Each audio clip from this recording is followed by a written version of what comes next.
Guys, we got a top 4 deck profile for Edison format, and this is a player that took, what was your record, by the way, for the tournament? X1 in Swiss. X1 in Swiss, okay. Yeah. And your personal record was also X1? Yep. Perfect, okay, so he took it with the Frog Monarchs. He doesn't believe in heroes. Why don't you believe in hero, and what is your name? My name is Nicky.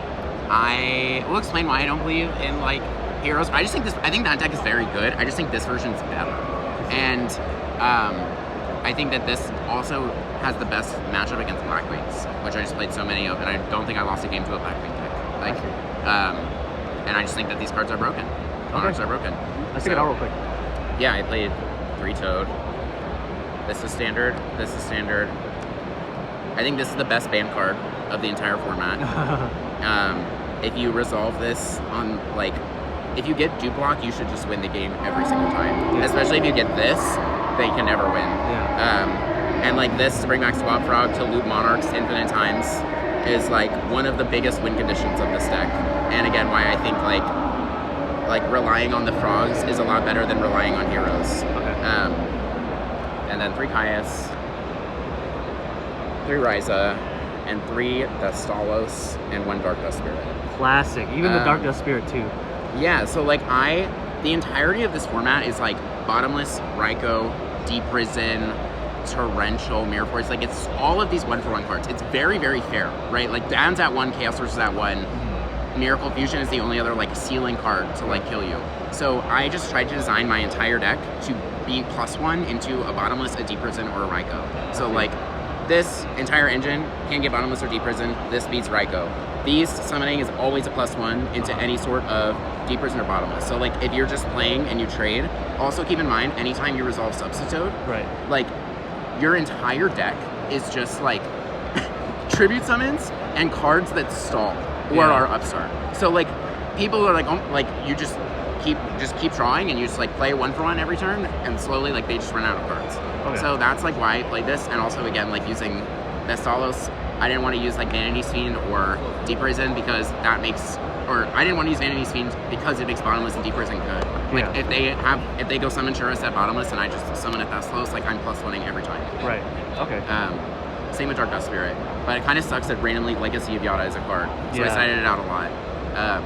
Well, there were players who made deck Yada Garasu? No, it never happened. It happened to me in testing once. Yeah. But honestly, too, like, most of the time people have Legacy, they shotgun it, right? So, like, if they go, like, summon Shura set, and then I just go set Treeborn Pass, they're not gonna, like, hold Legacy because they have a read that it's fucking like in dark, you know what I mean? Like, yeah, they just but shotgun this deck fell off, so yeah, that's why. so it honestly didn't really come up that much. I see. And then 3 Fader, these cards are broken.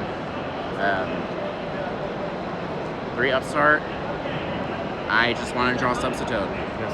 And also, it's, like, really good to hold it in this deck, because, especially if you have Toad in hands, because you just know in, like, 1 or 2 turns, you will be 10 cards out of your deck and you're guaranteed to draw, like, again, a Monarch or something that stalls you to draw a Monarch. This is the best card in the entire deck. Got it. This is literally why this deck is good.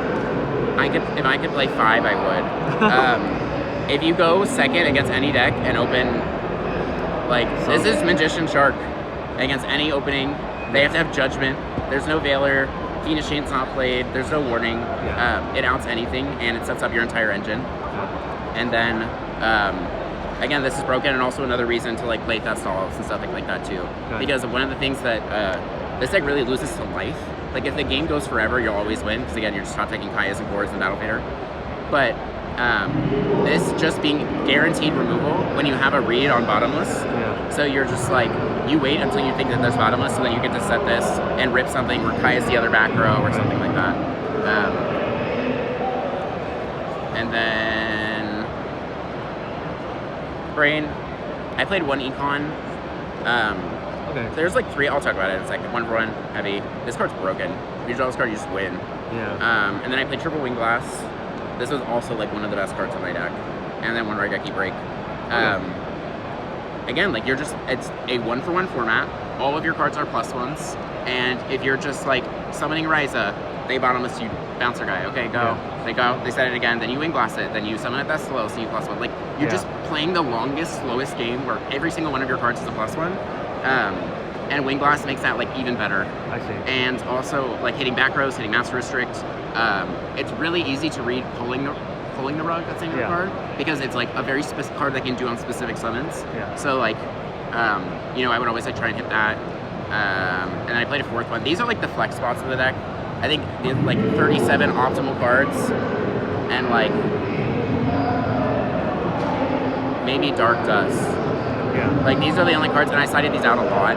Okay. But this card's great game one. It just sucks game two. Yeah. Because it sucks against DD Crow. But when DD Crow's on their deck, it's broken. So. Yeah. Okay, that makes sense. And then I'll do my side. My extra deck is literally irrelevant. Yeah. It's literally irrelevant. Yeah, There's 2 Chimera Texts. I play Cyber Dragon. You can play 13 Fusions. Play 3 Vanity Scene, obviously. Sometimes you summon this and win. So the theory where you don't want to walk into a bottomless is nullified?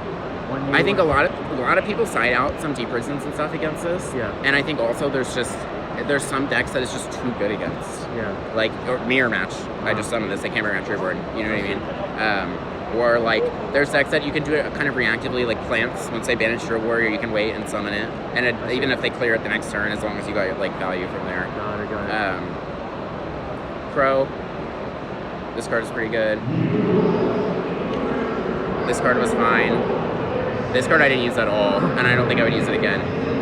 Another really important thing about my deck is whenever I play against Blackwings, I side out against every level 0 monster except the frogs. Okay. So like I side out all my battle faders and stuff, so I don't side this in against Blackwings because they DDV you, which is like Greffer, Vayu, and a DVD. It's a 3-card commitment, and they can hit a tree board. Yeah. You know what I mean? Like, so like I actually think I never lost to a DDV. I never lose a game against Blackwings. It's the easiest matchup because I just didn't let their one good card be good. And I replaced it faders with Cyber Dragons. Because if they go Greffer, Armed Wing, see my face DDV, you just summon this, attack the Greffer, and then you can be like, go. You just win. You literally just win. Unless they bring out the Arm Wing, they can sacrifice. But that's if they have it, they have it. They have it, yeah. Listen, if they have it, they have it. Dust, this card's great. Yeah. This because they can also hit Fossil Dyna. Yeah. And also sometimes like this, I think it's just better than winning Glass against some decks, so you can send them out. And then this because nobody expects it and you just win. Okay, cool. What was your matchup spread throughout the whole day? I think I played like 4 Blackwings, 2 Mirror Matches, 1 X-Saber, 5 Blackwings. 5 and Blackwings. 2 Heroes. 2 Heroes. Yeah. And the one you lost to was Heroes? I lost to 1 Mirror Match and Heroes. Okay, cool. All right, thank you for the deck profile. We're going to go on to the Tengu Plant format guide, and then and if you guys wanted to check the timestamps, check it out now so they can just reference to that point. Hey, how's it going? So you're the only Asian player to make top 4 into the event. So I actually predicted that Asians would win, but you were the only one left, and you were able to. But you still make top 4. Still impressive. So yeah, what is your name, by the way? I'm Calvin. It's also Calvin here. Calvin. Yeah, but I've played the game for a long time off and on. This was my deck back in 2012 Nats. So it just felt natural to play it again for this event. What were your matchups throughout the whole day? So I went 4-3 in Swiss, which was not great. My losses were to TG Stun with Skill Drain's pretty difficult for this deck. Okay. Lost to Tengu Plant. That one was pretty close. It was a top deck war at the end. And then a Fabled Synchro deck, which is like Cat Sith. Yeah, I'm familiar with that deck. Okay, so let's go into your deck profile. Maybe it's something one-off that's unique about this list. Yeah. So you just have kind of the standard Asian cards. I mean, I think the reason this deck is good in this format is you just have the strongest normal summons. Yeah. Right? So you have all this. You have Tour Guide into a Sangan to float, you have Venus and Ikuchi, and then you just have a bunch of boss monsters. So it obviously can be inconsistent. I mean, you're running Nagashis, but when it works, it's very good. So this is all pretty standard. 2 Birdman, it's just to extend into synchros when you feel like you can go for game, or Trishula them for a huge advantage. Okay, why 2?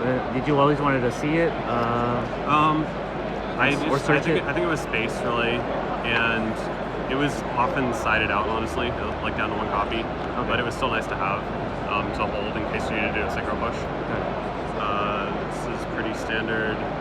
3 Hyperion, Christia, 2 Sork. I don't know why this card is legal. 2 Sork. Okay. Yeah, but just your boss monsters. I mean, not a whole lot to say about these. Yeah. 2 tracking doors. It's a maxi format. You need to be able to call stuff that keeps you alive. Yeah. Honest. Sang and search. And then this is just a bunch of hand traps. So. Oh, okay. So you're on Valor as well as Maxi. Okay. Yeah. Orange Light's pretty good, but you aren't always really wanting to neg one, and Valor can cover a lot of stuff on its own. So. Okay. And 2 Maxi, not 3, just because against stun decks, like Maxi is just not helping you at all. Smart. Spells, we've got Misty, Heavy, Reborn, Mind Control, Dark Hole. So you weren't on Upstart nor Pot of Duality to make the deck more consistent. Okay. I mean, duality's fine, but if you're going to duality into a normal summon that you can't use for that turn, it just puts you pretty far behind. So. Okay, makes sense. Check out your side deck. Yeah, side deck. So we have 3 lands. It helps versus back row decks, and then also something you can do is on a Venus normal summon, they are not going to warning the normal summon, so you can lance it, and then you're able to activate it without it dying to the warning. Oh, So interesting. you're able to keep doing that. So you preemptively use it. Yeah. Oh, okay. It didn't come up, but it was something that we had talked about. And then this just helps versus back row and battle phase tricks and stuff. Very smart. Soul Taker, we couldn't find Leash in the Light for the event, but this did come up. Makes Shining miss timing. Helps deal with problematic cards. The extra back row removal. Book helps deal with like Christia, Mirror, Ryo. Just problematic cards that you need to turn face down to the 3rd maxi. This back row would come in going first pretty often because they'll expect you to be on Decree. And you can kind of flip back and forth between that. The last 2 are also Decree. Oh, you also play Decree. Okay. Yeah, and you basically pick which one you're going for inside. Yeah. Smoke screen, basically. Yeah, the last round against Hero, like I don't think he expected this card, and he saw it, and then probably in MSTs and stuff to deal with it. And while that can deal with this card, like warning going first is just so powerful. Yeah. I feel like it's just that. I think extra deck is not anything unusual, but Armory, Capacitor, Librarian, Orient, helps with like Stardust and stuff. Anything you can't get over, Bionic, Black Rose, Stardust, Scrap. Trish, Decisive Armor did not come up. This is Ancient Sacred Wyvern. Came up one time. In theory, it's really good, I guess. And then obviously Togashi, Levier, and Leviathan. Oh, only one of each. Okay. Yeah. All right. Well, thank you for the profile for agents. Now we're gonna go on to the GOAT section, and congrats on your top 4. Thanks. All right. You guys may know this guy as Kevin. How's it Calvin. going? Calvin. Yes. How's it going? Calvin Tahan. I'm here with Top Choice Gaming, representing the store. First and foremost, I want to preface a little bit. So I played GOAT. I played Warrior. I have been playing this format since the pandemic. So I haven't played it historically very long. Off and on maybe, but I started labbing it really hard during the pandemic. Like the world stopped and Yu-Gi-Oh stopped and my work stopped, so I had no job or anything, and I was just doing online tournaments kind of full time. And I very quickly during that time became rank 1 on DN on 2 separate occasions, and I kind of found out that GOAT had like a niche like European like community that was really cool to interact with people like Italian and some of that people I'd never played or even heard about. So like seeing those ideas, and then like the progressive grind of like gradually becoming better than them and outplaying them when they do this like literally for a living. I don't even know how long. Like they play so much GOAT. I love this format so much, and I can't possibly play as much as them. But that being said, I have a lot of fun challenging myself and making the best possible decks I can make. To the point where I do think I am the best GOAT player in the world. There you go. Not close. I'll play anybody for anything, anytime. It's a challenge to all GOAT players. So this deck was kind of like a culmination of that. This tournament seemed awesome. I'm a very popular player. I love Yu-Gi-Oh. I played Yu-Gi-Oh for a long time. This tournament was so cool to me that I chose not to play the main event to play this. Right. Because I deeply believed in how I would perform and how cool just the whole thing is. I love Edison as a format too, so being able to play either Edison or GOAT to me was really cool, and I thought obviously very lucrative as well. Losing top 4 kind of sucks, but this is, I think, the best deck that you'll see in GOAT ever. I don't think it can get better than this. Obviously I lost. You can't control every variable. There's a fallacy where GOAT, people think it's like kind of like chess, kind of like very skill based. I think it's a deck. It's obviously very skill based, but I think above all that, it's a deck building format. So you your deck list and your card choice really, really matters a lot. And sometimes you're just going to draw hands where it doesn't line up with the matchup, and there's nothing you can do about that. But I built for a long tournament. I built to go undefeated day one, which I did, and I built for what I thought the most popular decks were going to be, which was Warrior and Thunder Dragon Chaos. Okay. So going into the deck list, triple late night. There's a long time in which climbing ladder and everything, I was playing 2 with this card, which is a very unpopular opinion. It's very uncommon to see that. But I noticed, I feel that it clogs a lot. Like if you have a multiple, it's rough because a lot of times it's challenging to get this card to 2K if you have too many cards in your hand. So it's ideal to have a slim number. However, in the mirror match, it's about who has more big monsters more often. So you just want to have three copies of 2,000 meters that you can search. Yeah. So this is like a choice for the mirror match more than anything else. Okay. 1 Sasuke. Pretty self-explanatory. There are times in which I played 2 or side a second, but not today. TV War Lady. Dawn in the main deck. Love-hate relationship with this card. I cited it out a lot, but game 1 I think it's really strong just to have the option for it, even if a lot of the meta is Thunder Dragon deck and they're going to be discarding Night of Sail or anything. Sometimes there's still value game 1 in like specifically choosing to discard a Thunder Dragon so that if they top that Charity it's worse. Card destruction is worse. So it's fine there. Level 2 strong. Exile Force doesn't come as rare yet, but when it does, it's going to be the best card ever. Breaker, 2 Kaiku. 3, I wanted to play 3 for a long time, but it's kind of weak in the mirror, and it's super, super weak against Tsukiyomi, which is seeing a lot of popularity both in the main GOAT deck and also the Chaos decks now are just playing like a Tsukiyomi. Yeah. And this entire lineup of these 2 cards just folds to that, which is kind of rough. So like you could remedy that by playing what's his Dark Magician level 4 or whatever. Oh, I see. Skill Dark, but I chose not to do that and just kind of play good cards. Tribe. BLS, best card in the format, yes. And Spear Reaper is like the spicy main deck tech. Game 1, you're summoning this in attack mode a lot of time because you just don't want to make their noblemans live because there's no reason to ever do that. But it's really problematic for the Warrior Mirror to deal with game 1. It's just a great card in a lot of matchups. It's an extra dark, which came up a lot, so this card got me really far as a one-of. Very cool. I played the Trinity. Believe it or not, up until this weekend, I was not main decking this card because I was so afraid of Thunder, but I just said, if I know it's Thunder or they went first and resolve Thunder Dragon, I will just use it as discard fodder for like Charity, for Tribe Adventure Virus. I'll set it as a bluff for Dust Tornado, get value from it from some other way. Obviously, if you go first, it's still very good. Yeah. Snatch Steel's insane. Upstart Goblin's the best card in this format. So you want to draw these cards with it, or you want to draw these cards with it. So this is like a 3rd copy of Rhoda, basically. Nox, Broken. You absolutely need to see this card against any Chaos deck or Goat deck. To the point where I played multiple copies of Nox. 2 mind controls in the main deck. So this circles back to what I said earlier, in which you're sacrificing a lot of your Warrior matchup with these cards. If you draw this in the Warrior matchup, you draw like level 2, you're kind of just like super behind game 1. And there's some tricks you can do with like setting it early to bluff Dust Tornado, to bluff Breaker. But most of the time you see this card, you're just going to lose game 1. So that's what happened to me today. I played a Warrior Mirror, just drew every deck that's not Warrior that you just want to see them. Okay, cool. Space, Storm, Premature, pretty standard. My trap plans where most of the innovation came. This card's obviously insane. Dust Tornado is the 2nd copy of Solemn Judgment most times. I wanted to main deck a 3rd, I just didn't have space, but it's in the side deck. Call of the Haunted, very good card in this deck. Ring Destruction.